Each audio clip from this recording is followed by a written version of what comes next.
Hello, good afternoon guys, welcome back to my channel. तो कैसे हैं आप सब? आई होप सब अच्छे होंगे।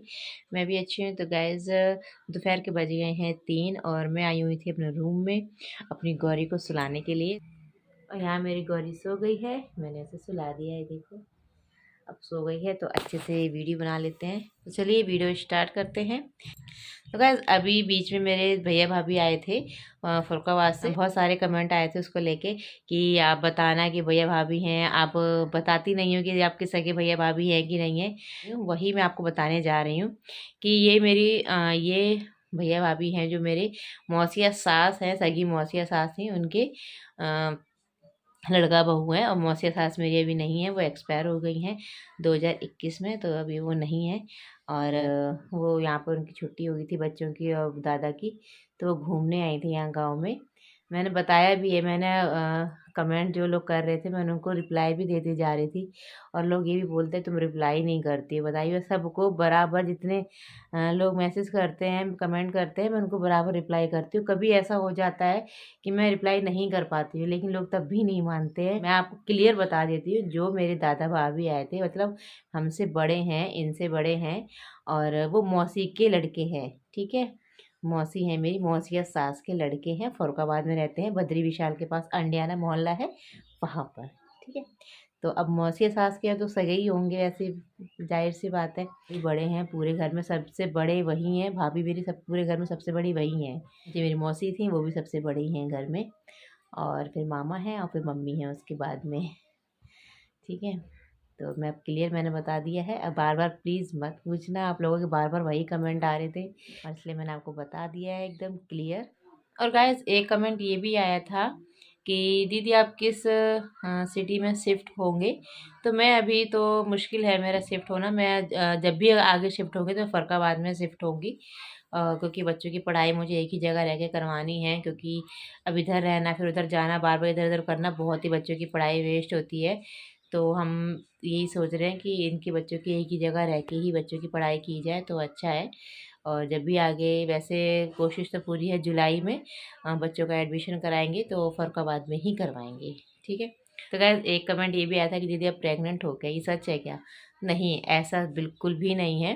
अब जो थी वो मेरी गौरी ही है, उसके बाद अब कुछ भी नहीं है, ठीक है। अब वो है, ऑपरेशन हुआ है 2-3, तो वो ऑपरेशन के मारे ही पेट निकल आता है। ऐसा कुछ नहीं है, मैंने बेल्ट भी खूब लगाई, वो ऑपरेशन की वजह से ही मेरा पेट है और कुछ भी नहीं है, ठीक है। वैसे इतने मोटे ताजे लगते नहीं हैं, लेकिन वो ऑपरेशन की वजह से पेट निकल आता है। किसी का भी हो, जिसका भी ऑपरेशन होगा उसका पेट ज़रूर 100% निकलेगा। थोड़ा बहुत है जैसा भी निकलेगा ज़रूर। मैंने तो बेल्ट भी लगाई तब भी कम नहीं हो रहा था। जो हम लोग चाहते हैं वो हमें नहीं मिलता है, और जो हमारे लिए अच्छा होता है भगवान हमें वही देते हैं, ठीक है। तो इसलिए भगवान ने मेरे को लड़की दी और मेरे पास है मेरी गौरी। एक कमेंट ये आया था, जिस दिन हम लोगों ने तुलसी विवाह किया था 5 तारीख को, पूर्णिमा वाले दिन, उस दिन मतलब पूजा करी थी, मम्मी जी ने पूजा करी थी, मेरी तबीयत ठीक नहीं थी इसीलिए। तो उन्होंने ये बोला था कि आप लोग इतने गंदे हो, मतलब खाना बना लेते हो और पूजा का खाना बना लेते हो। ऐसा कुछ नहीं है, वो मम्मी ने खाना बना लिया था। मम्मी ने पूजा की पूड़ी थी वो निकाल ली थी, खीर वगैरह मम्मी ने थोड़ी सी कटोरी भी निकाल ली थी। पूजा के लिए बता रही हूँ मैं आपको। वो मम्मी ने पूरा निकाल के रख लिया था, उसके बाद ही मैं बैठी थी। और मैं सुबह सुबह, आप सोचो कि मैं सुबह उठ के एकदम से नहा लूँ, ठंड है यहाँ बहुत ज़्यादा, आप लोग आके देखना तब आपको पता चलेगी यहाँ इतनी ठंड है। मैं एकदम से सुबह उठ के नहीं नहा सकती क्योंकि मेरी भी बिटिया छोटी है। इस वजह से मैं, जब थोड़ा हल्की धूप निकल आती है 9-10 बजे की तरफ, तब मैं नहाती हूँ।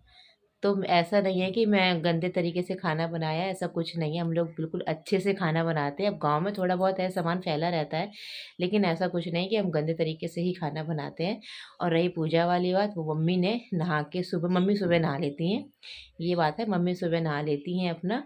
और मम्मी ने ही पूजा करी थी। मैंने मम्मी को बता दिया था कि मेरी तबीयत ठीक नहीं है, तो मम्मी ने ही पूजा का सामान बनाया था।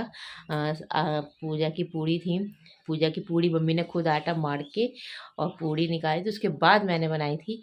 और खीर वगैरह मम्मी ने सब चूल्हे पे रख के, थोड़ी सी खीर पूजा के लिए निकाल दी थी अलग से, उसके बाद में बैठी थी। ठीक है। तो ऐसा कुछ नहीं है यार, तुम लोग बस थोड़ा देख लेते हो और बोल देते हो, फिर पूरी वैसे गलती तो आप लोगों की नहीं है, गलती है हम लोगों की, क्योंकि हम पूरा आपको दिखा नहीं पाते हैं और ना बता पाते हैं। बस जितना होता है बस सुबह उठे दिखा दिया, बस पूरा नहीं दिखाते हैं, इस मारे आप लोगों को कुछ पता नहीं होता है, इसलिए आप लोग बोल देते हो। चलिए कोई बात नहीं। वैसे इतने हम गंदे तरीके से खाना बिल्कुल नहीं बनाते हैं, ठीक है। और कौन होगा जो ऐसे इतने गंदे के तरीके से खाना बनाएगा, आप खुद ही से बताइए। जहाँ जहाँ हम लोग खाना बनाते हैं, लक्ष्मी आती है, अन्न देवता की मतलब वो होती है, तो ऐसे गंदे तरीके से नहीं बनाया जाता है। वो चीज़ मेरे को थोड़ी ख़राब लगी थी कि तुम लोग कितने गंदे इतने गंदे तरीके से खाना बनाते हो, तो ऐसा कुछ नहीं है, ठीक है। गाइस एक कमेंट ये भी था कि आप उन्नाव से हो क्या? मैं उन्नाव से हूँ, आप कोई रिप्लाई नहीं करते हो। तो मैं आपको बता दूं, मैं उन्नाव से नहीं हूँ, मैं उन्नाव में रहती थी, इनकी जॉब थी उन्नाव में नवाबगंज में। तो मैं वहाँ रहती थी रेंट पर, और वहाँ से मेरा सामान सारा शिफ्ट हो गया है। मैंने आपको कई बार बताया है वीडियो में, लेकिन आप लोग पता नहीं कहाँ रहते हो क्या है। तो मैंने सब बता दिया है कि मेरा सारा सामान यहाँ पे शिफ्ट हो गया है फरुखाबाद में। मैं फरुखाबाद से हूँ, मेरी ससुराल फरुखाबाद में है और मायका इटावा में है मेरा। तो गाइस यही थे 2-3 सवाल जो आप लोग मेरे से बार बार पूछ रहे थे कि आप बताती नहीं हो, रिप्लाई नहीं करती हो, तो यही था। तो मैंने आपको बात बता दिया है पूरा क्लियर कि दादा भाभी मेरे कौन है, और 2-3 कमेंट और थे उसका भी जवाब दे दिया है। तो गाइस बस यही था आज का वीडियो। तो गाइस कैसी लगी आप लोगों को वीडियो पसंद आए तो प्लीज़ लाइक करना, कमेंट करना, शेयर करना, मेरे चैनल को सब्सक्राइब करना। तब तक के लिए बाय बाय।